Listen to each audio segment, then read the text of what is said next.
No Amatxí, la nostra companya, anem a també donar una altra vessant de la situació perquè els forts vents que han acompanyat aquesta tempesta ha causat molts problemes en l'agricultura. El fort temporal en el camp valencià ha causat molts problemes i Ainhoa Amatxí ha estat parlant amb responsables del camp valencià i això és el que li han comentat.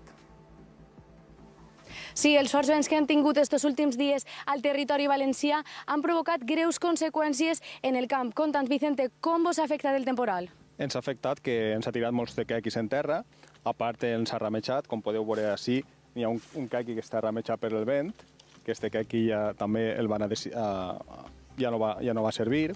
També hi ha rames trencades a conseqüència del vent, com podeu veure ací. Hi ha una rama trencada que té 3 o 4 quequis. Entonces, a dia d'avui encara no sabem el mal que n'hi ha perquè estan començant a peritar o van a començar a peritar els peris d'Agroseguro. El que sí que demanem és que n'hi hagi celeritat per part d'Agroseguro per fer els peritatges, ja que n'hi ha molta gent que està ja en precultiu, necessita collir esta setmana ja i necessita que li periten abans. I això com afectarà als cultius? Menys quantitat, menys qualitat? En teoria n'hi haurà menys quantitat. Si era un any que n'hi havia pocs quilos, enguany encara això va fer que n'hi hagi menys quilos de quequis.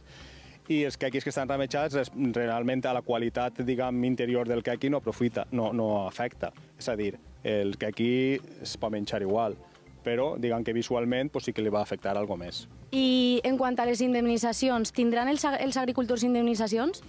Sí, això entra dins de l'assegurança, sobretot els que estan caiguts en terra, els que estan en terra i els que estan ramejats, Agroseguro ho cobreix.